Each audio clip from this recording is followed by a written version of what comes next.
নমস্কাৰ। যোৰহাটৰ মানৱ দৰদী অভিজ্ঞ মেডিচিন বিভাগৰ চিকিৎসক ডাক্তৰ শংকৰজ্যোতি পৰাশৰদেৱৰ মৃত্যুৰ পিছতেই চিকিৎসা বিভাগত কি অভাৱ আছে এই সম্পৰ্কত সংবাদ মাধ্যমত এটা বাতৰি প্ৰকাশ হৈছিল আৰু সেই বাতৰিটোৰ ওপৰত ভিত্তি কৰিয়েই মই আজি এই ভিডিঅ'টো প্ৰস্তুত কৰিছোঁ। অনুগ্ৰহ কৰি সদাশয় সকলো ৰাইজ বা সমাজৰ সচেতন মহল, দল সংগঠন আৰু সংবাদ মাধ্যমৰ সংবাদকৰ্মীসকল সকলোকে মই এই ভিডিঅ'টো বিনম্ৰভাৱে শেষলৈকে চাবলৈ অনুৰোধ জনালোঁ। আজি মই এম্বুলেন্সৰ সম্পৰ্কত আপোনালোকৰ আগত ব্যাখ্যা আগবঢ়াম। তাৰ আগতে মই আপোনালোকক অনুৰোধ কৰোঁ, সকলো সদাশয় ৰাইজ বা সংবাদকৰ্মীসকলে জিলাৰ হস্পিটেলসমূহ হওক, মহকুমাৰ হস্পিটেলসমূহ হওক বা আমাৰ যিমানবিলাক মডেল হস্পিটেল আছে এইবিলাকত হওক, মেডিকেল কলেজসমূহত হওক, আপোনালোকে গৈ এইটো এনকুৱাৰী কৰক যে কিমানখন ALS বা BLS এম্বুলেন্স আছে অসম চৰকাৰৰ অধীনত, কিমান চৰকাৰী ড্ৰাইভাৰ তাত নিযুক্ত হৈ আছে, কিমান ইমাৰ্জেঞ্চি আপাতকালীন বিভাগত ইমাৰ্জেঞ্চি মেডিকেল ছাৰ্ভিচত নিয়োজিত কৰা নাৰ্ছ আছে, চিকিৎসক আছে। এইটো এটা আপোনালোকে তথ্যভিত্তিক এনালাইচিছ কৰক আৰু তেতিয়া আপোনালোকে নিশ্চয়কৈ বুজি পাব যে উন্নয়নৰ ঢাকঢোল বজাই থকা প্ৰত্যেকখন জিলাই মেডিকেল কলেজ খুলিব বিচৰা অসম চৰকাৰে প্ৰকৃতাৰ্থত মেডিকেল কলেজত চিকিৎসা বিভাগটোক কি ধৰণে চলাই আছে আৰু কিমান অৰাজক, অনীতি, দুৰ্নীতি আমাৰ মেডিকেল স্বাস্থ্য বিভাগটোত ঘটি আছে, এই তথ্যবিলাক পোহৰলৈ আহিব। এম্বুলেন্স দুই প্ৰকাৰৰ এম্বুলেন্স আছে। এবিধক BLS এম্বুলেন্স বুলি কয়, অৰ্থাৎ বেছিক লাইফ ছাপোৰ্ট এম্বুলেন্স, আৰু এবিধক ALS এম্বুলেন্স বুলি কয়, যাক কয় advance life support ambulance. Basic life support এম্বুলেন্সবিলাক সচৰাচৰ আপোনালোকে দেখি থকা এম্বুলেন্সবিলাক হয়, যিবিলাকত ধৰক ৰোগীক ছাপোজ গোলাঘাটৰ পৰা যোৰহাট মেডিকেল কলেজলৈ লৈ যাওঁ, যিবিলাক এম্বুলেন্সত সচৰাচৰ এটা অক্সিজেনৰ চিলিণ্ডাৰ থাকে, এখন ষ্ট্ৰেচাৰ থাকে, 2জন বা 3জন মানুহ বহিব পৰা সুবিধা থাকে। সেই বেছিক লাইফ ছাপোৰ্ট অৰ্থাৎ দিব পৰা এম্বুলেন্সসমূহেই হৈছে বেছিক লাইফ ছাপোৰ্ট এম্বুলেন্স। কিন্তু যিবিলাক ALS এম্বুলেন্স হয়, সেই এম্বুলেন্সবিলাক বেছিক লাইফ ছাপোৰ্টৰ এম্বুলেন্সতকৈ অত্যাধুনিক মানদণ্ডৰ হয়, অৰ্থাৎ তাত কিছুমান এডভান্স লাইফ ছাপোৰ্টৰ মেচিন থাকে, যেনেকৈ তাত কৃত্ৰিম শ্বাস প্ৰশ্বাস ল'ব পৰা, যিটোক আমি মেডিকেল টাৰ্মিনলজিত ভেণ্টিলেটৰ বুলি কওঁ, ভেণ্টিলেটৰৰ সুবিধা থাকে। ইমাৰ্জেঞ্চি চিটুৱেশ্যনত তাত এজন মনিটৰ কৰিবৰ কাৰণে এজন ইমাৰ্জেঞ্চি মেডিকেল স্পেচিয়েলিষ্ট বহিবৰ কাৰণে তাত আসন থাকে, আৰু ষ্ট্ৰেচাৰৰ লগতে অন্যান্য সা সুবিধাসমূহ থাকে। আৰু এই ALS এম্বুলেন্সখন প্ৰকৃতাৰ্থত যিকোনো মেডিকেল জৰুৰী অৱস্থা, যেনেকৈ হাৰ্ট এটেক হওক বা প্ৰেছাৰ ষ্ট্ৰ'ক হওক, মায়'কাৰ্ডিয়েল ইনফ্ৰাকশ্যনছ অৰ্থাৎ ছাডেনলি হাৰ্ট ব্লক হৈ পৰা বা এক্সিডেণ্টেল ইমাৰ্জেঞ্চি চিটুৱেশ্যনত ব্যৱহাৰ হয়। আৰু BLS এম্বুলেন্সবিলাকক ব্যৱহাৰ কৰা হয়, যেনেকৈ ধৰক আজি যোৰহাট বা গোলাঘাট চিভিল হস্পিটেলত এজন পেচেণ্ট এডমিট হৈ আছে। পেচেণ্টজন 4-5 দিন 6 দিন ইয়াত জ্বৰত ভুগি আছে ধৰি ল'লোঁ, তেওঁ জ্বৰটো ভাল হোৱা নাই, আৰু তেনেস্থলত পৰিয়ালৰ ব্যক্তিসকলে ইয়াত থকা চিকিৎসা স্বাস্থ্যকৰ্মীসমূহক অনুৰোধ কৰিছে যে আমি পেচেণ্টজন ইয়াত ৰাখিব বিচৰা নাই, ইয়াৰ পৰা যোৰহাটলৈ লৈ যাওঁ। তেতিয়া পেচেণ্টজনক যিখন এম্বুলেন্স প্ৰদান কৰা হ'ব সেইখন বেছিক লাইফ ছাপোৰ্ট এম্বুলেন্স হ'ব, অৰ্থাৎ সাধাৰণ এম্বুলেন্স হ'ব। কিন্তু ধৰি ল'লোঁ এজন ইমাৰ্জেঞ্চি চিটুৱেশ্যন, এক্সিডেণ্টেল ইঞ্জুৰি এটা হৈ চিভিয়াৰ এটা ইঞ্জুৰি হৈ পেলাই, দুখ পাই পেলাই আমাৰ কুশল কোঁৱৰ হস্পিটেলত পেচেণ্টজনক এডমিট কৰা হ'ল, ধৰি ল'লোঁ গোলাঘাটৰ চিভিল হস্পিটেলত। আৰু তাৰ পৰা যেনিবা পেচেণ্টজনক তাৎক্ষণিকভাৱে যোৰহাট মেডিকেল কলেজ বা ডিব্ৰুগড় মেডিকেল কলেজলৈ লৈ যাব লাগে। যিজন পেচেণ্টৰ চেতনা নাই, সম্পূৰ্ণ সংজ্ঞাহীন হৈ আহিছে, কিবা মাত বোল কৰিলেও মাতিব নোৱাৰে, উশাহ নিশাহ ঘনকৈ লৈছে বা উশাহ নিশাহ লোৱা অসুবিধা পাইছে, এনেধৰণৰ জৰুৰীকালীন অৱস্থাত যিখন এম্বুলেন্সৰ প্ৰয়োজন হয় সেইখনক আমি ALS এম্বুলেন্স বুলি কওঁ। সেইখন অৰ্থাৎ এডভান্স লাইফ ছাপোৰ্ট এম্বুলেন্স। এতিয়া আপোনালোকক এটা কথা মই খুব বিনম্ৰভাৱে ব্যক্ত কৰোঁ যে প্ৰত্যেকখন জিলা হস্পিটেলত অসম চৰকাৰৰ অধীনত কিমানখন ALS বা BLS এম্বুলেন্স আছে, গভৰ্ণমেণ্টৰ নিজা এম্বুলেন্স। এইটো আপোনালোকে অনুসন্ধান কৰি চাওক। বা যোৰহাট চিকিৎসা মহাবিদ্যালয়ত কিমানখন এডভান্স লাইফ ছাপোৰ্টযুক্ত চৰকাৰে নিজাকৈ কিনা বিভাগীয় এম্বুলেন্স আছে। সংবাদ মাধ্যমত ডক্টৰ পৰাশৰ ডাঙৰীয়াৰ মৃত্যুটোত এক প্ৰকাৰ বাতৰি ওলাইছিলে যে তেওঁৰ য'ত হাৰ্ট এটেক হৈছিলে, তেওঁ এখন ব্যক্তিগত নাৰ্ছিং হোমৰ ICUৰ ভিতৰত হাৰ্ট এটেক হৈছিলে। আৰু পাতলীয়া ভাষাত ক'বলৈ হ'লে ইয়াতকৈ ভাল হাৰ্ট এটেক হোৱা জেগা ক'তো নাই বুলি সংবাদ মাধ্যমৰ বাতৰিটোত প্ৰকাশ পাইছে। আৰু তাৰ পিছতো যোৰহাটত থকা বিজ্ঞ অভিজ্ঞ চিকিৎসকসকলে তেওঁৰ স্বাস্থ্য পৰীক্ষা কৰি তেওঁক ৰেফাৰেল দিয়ে, গুৱাহাটীলৈ লৈ যাবলৈ কোৱা হয়। গতিকে সেইটোতে প্ৰশ্ন এটা উদয় হ'ল, সংবাদ মাধ্যমত এটা প্ৰশ্নবোধকৰ উদয় হ'ল যে যোৰহাট চিকিৎসা মহাবিদ্যালয়খন থাকিও এটা ইমাৰ্জেঞ্চি চিটুৱেশ্যনত চিকিৎসা কৰিব পৰাকৈ কিয় কাৰ্ডিঅ'লজি এটা বিভাগ বা কাৰ্ডিঅ'লজিৰ উচ্চ প্ৰশিক্ষণপ্ৰাপ্ত চিকিৎসকসকলৰ তাত অভাৱ ঘটিল, এইটো এটা প্ৰশ্ন উদয় হ'ল। আৰু সেই ভিত্তিতে তেওঁলোকে বাতৰিটো প্ৰকাশ কৰিলে।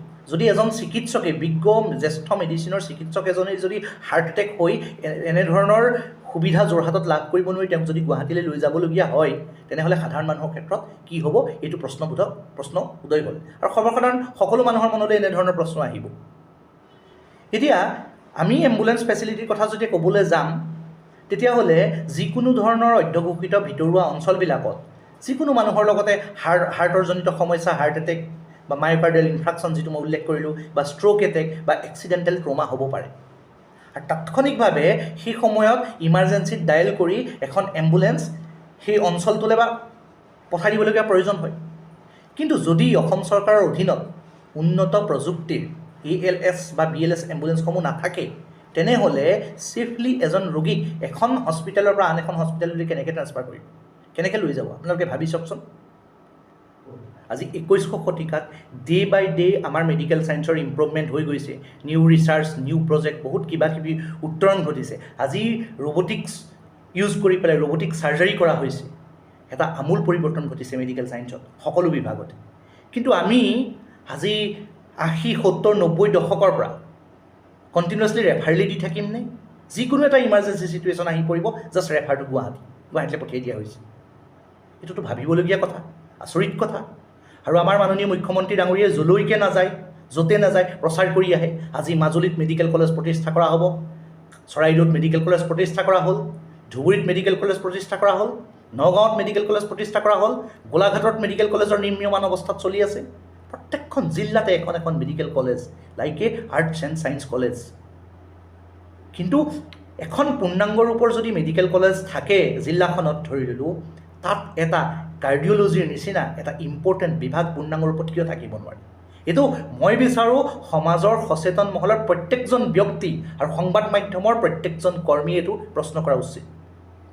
প্ৰত্যেকখন জিলাভিত্তিক হস্পিটেলত কিয় 6-7খনকৈ এডভান্স লাইফ ছাপোৰ্টৰ এম্বুলেন্স থাকিব নোৱাৰে? মই নিজৰ অভিজ্ঞতাৰে কৈছোঁ।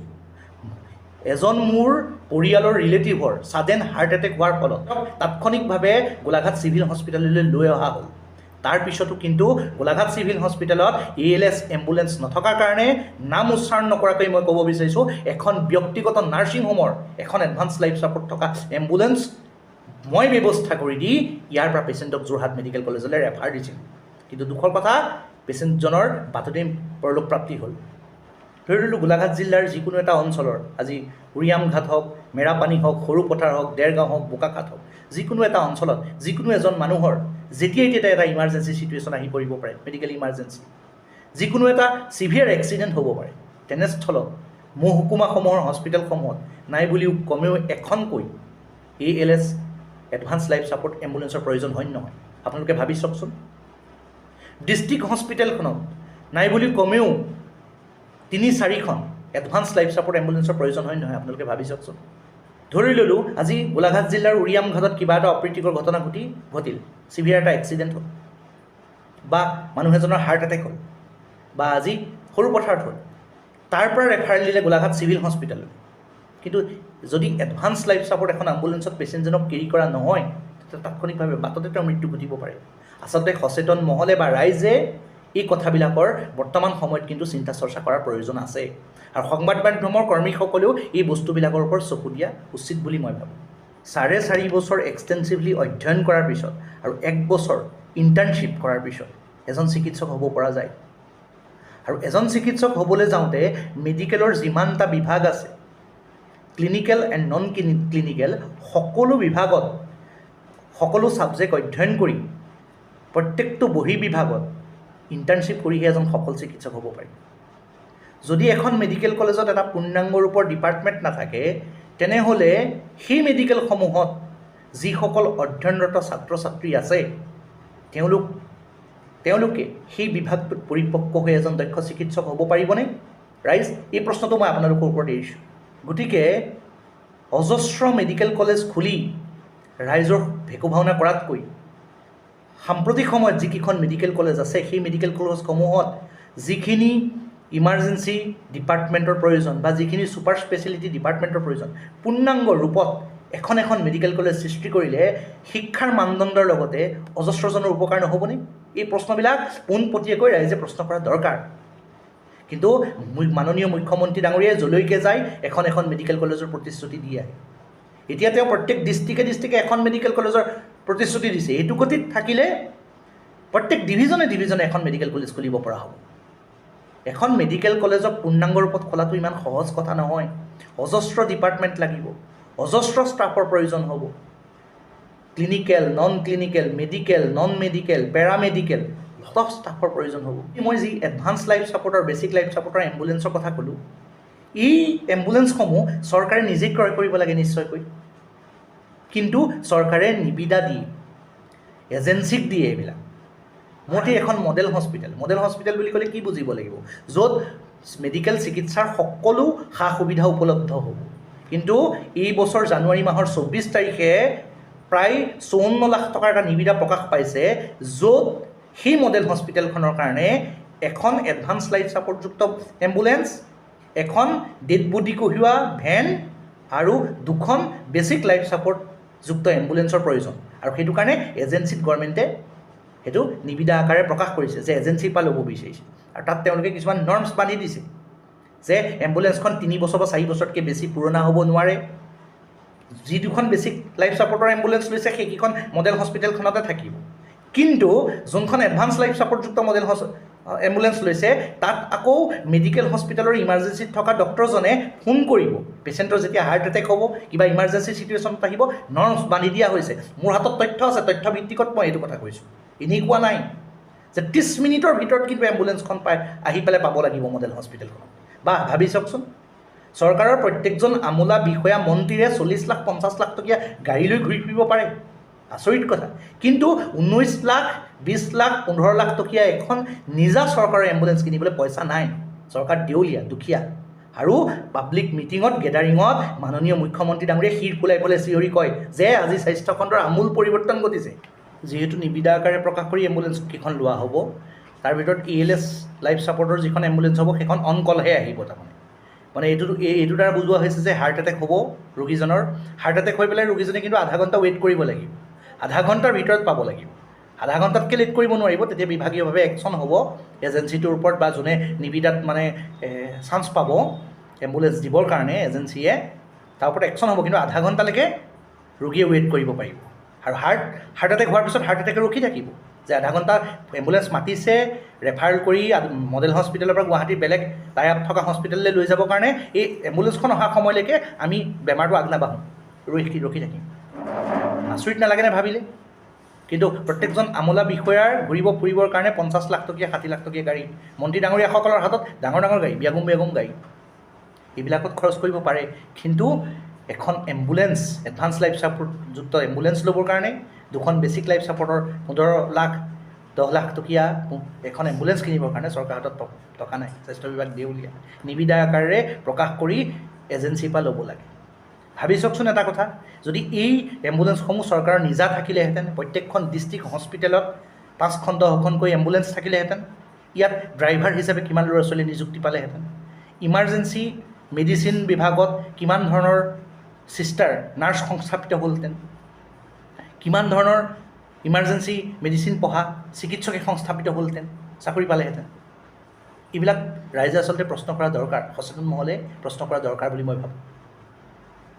আৰু সদৌ এটা প্ৰশ্ন মই মহকুমা স্বাস্থ্য বিষয়া, জিলাৰ যুটীয়া সঞ্চালকসকলক সুধিব বিচাৰোঁ।